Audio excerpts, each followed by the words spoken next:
Hello everyone, welcome back to the channel. Today's video I'm going to be working on my daily. I wasn't really planning on making this video, but I started doing the job. Hey, why not? You know, it would probably help a couple of you guys out. I'm going to be working on the 2011 Scion TC. 2011 to 2016, I think they're all the same, or 18. I'll double check, I'll put it in my title. They should be all the same. I'm going to be doing today front shock replacements.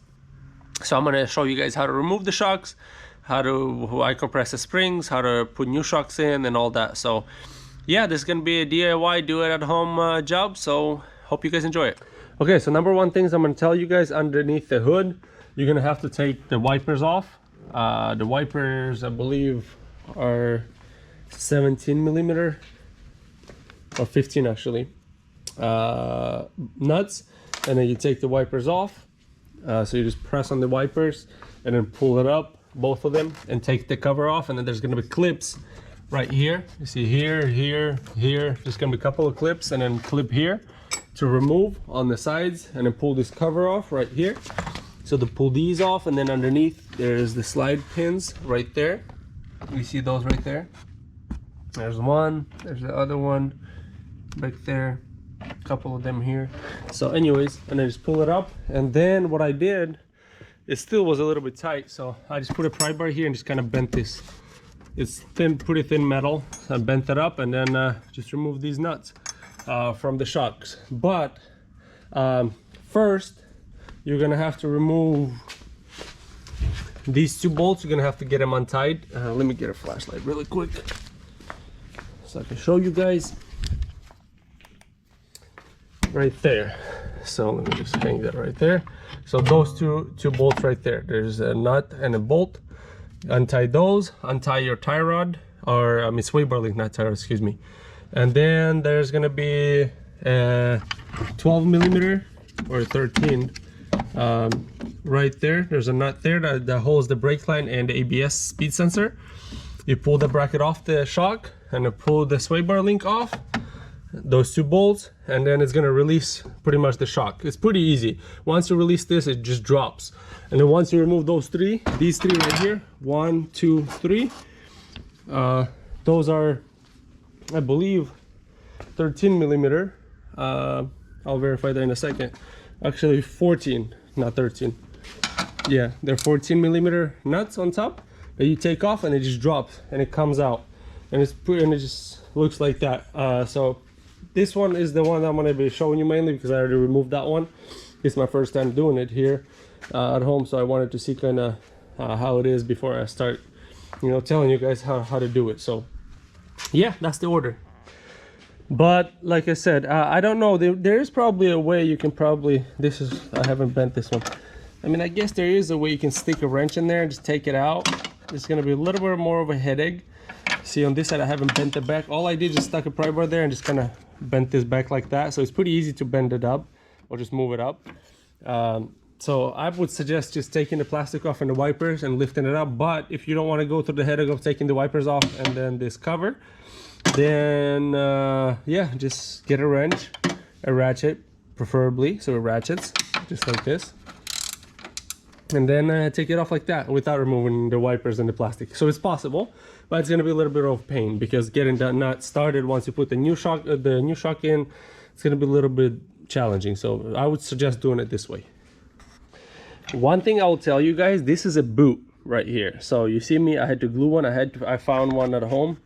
This I had, so I had to glue two of them together because this one was torn. I did not think about ordering new boots, and once I took it off, I noticed that it was ripped. So I had to kind of backyard fix this, or whatever you guys want to call it. This is my daily. It got pretty high miles, so I don't really care as long as, you know, it protects the shock. But because I have to order and I have to wait quite a long time to get these in, I don't suggest doing this. I suggest you guys buy the shocks and buy these boots right away at the same time. They're not that expensive, and I would highly suggest buying these because a lot of stores don't have them. Because you see how this is one thing for the boot or the bellow this is whole one piece here. So I never seen this before, but yeah, that's why nobody has it. So yeah, that's one little quick tip. And then for the spring compressors, I just use these regular ones, the 2 clamps that you buy this kit. because I got the OEM brand, but I don't know, you guys can buy it any brand you want. I don't know, it doesn't really matter. But yeah, you just compress it and then take this nut off. This nut, I believe, is a 19 millimeter nut. It has a spacer like this on top of here, on top of the strap bearing. Just sits in there just like so, and once you take it out, it just pops off.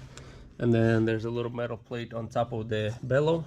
It separates from the metal plate like this, like that, and then there's a bump stop in there. So yeah, just like that. Okay, and another tip I want to show you guys on the new shocks. Once you get them, make sure you, I don't know what you want to call this, prep or pump them about, give them about 5, 6, maybe 7 pumps like this. Bleed them, or I don't know, break them in, whatever this process you want to call. But before you install the brand new shocks, so I just like to do that.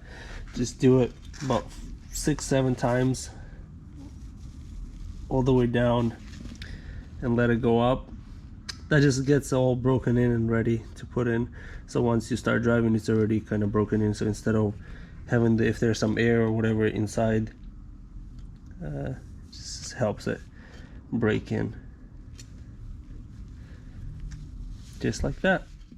Okay, so putting it back in, I pretty much grabbed the shock, held it from underneath, inserted the shock into the cowl or whatever you want to call this, and then put one nut on one of the bolts, and that will hold the shock up.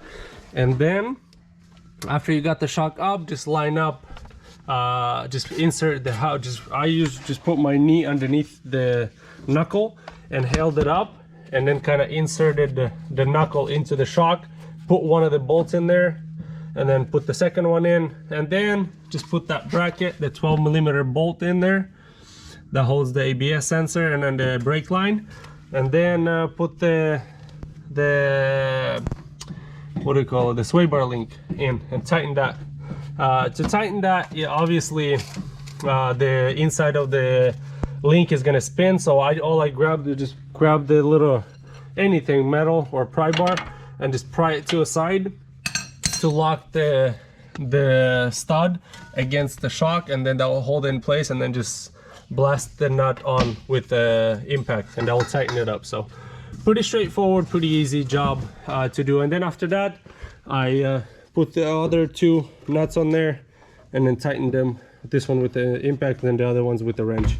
They're 14 millimeter, so 14 millimeter, 12, and then this one is 22. These 2 nuts are 22 millimeter, the bolts and the nuts, the big ones. So yeah. All right, so this is the shock assembled. Got the sway bar link, got these 2 tight, and then on the right side you're gonna have 2 bolts, 2 12 millimeter, one that bolts the sensor and the hose, the brake line hose, and then there's another one that just holds the hose on the right side. So it's, I think, a little longer hose on the right side.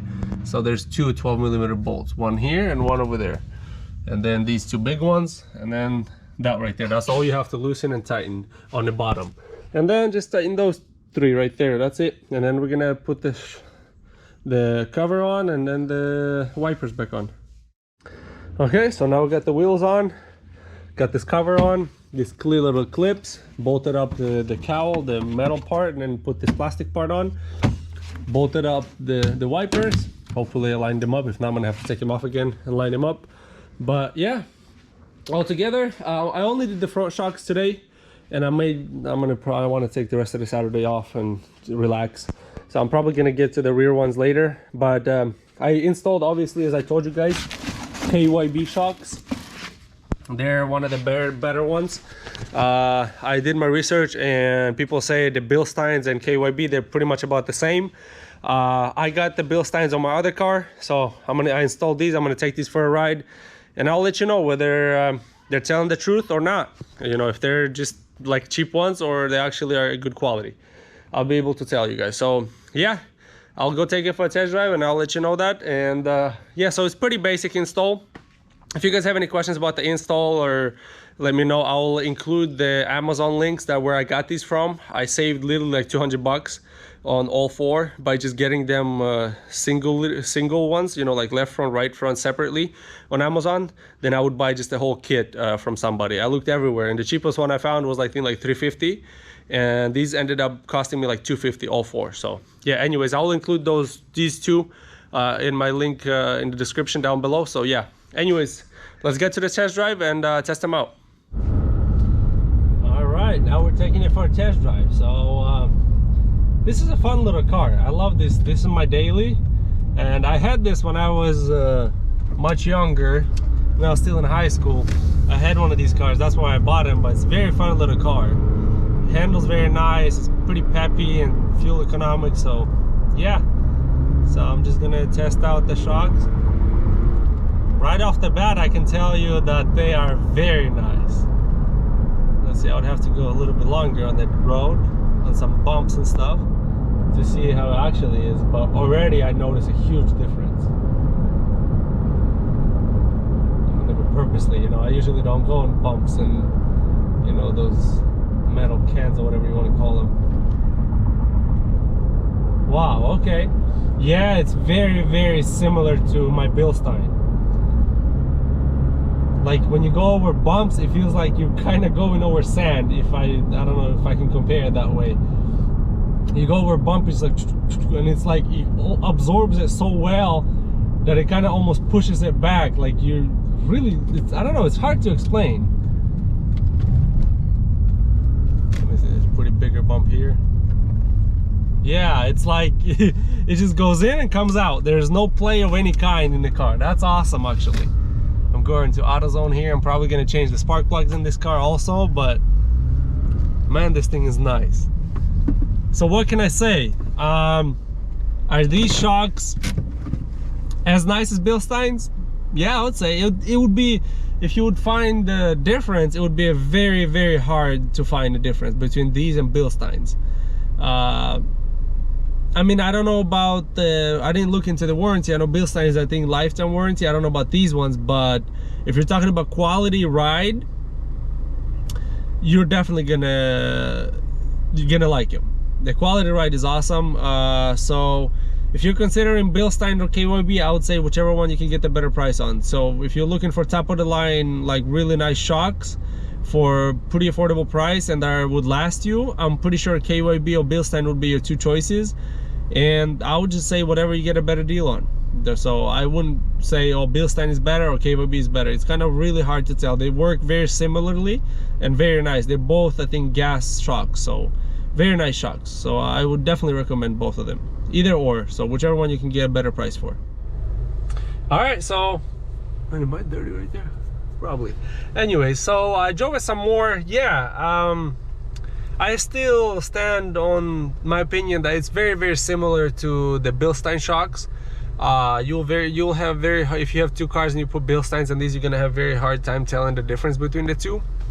The back definitely feels like it's off because I only changed the front ones. I got the back ones too, but I don't have time today.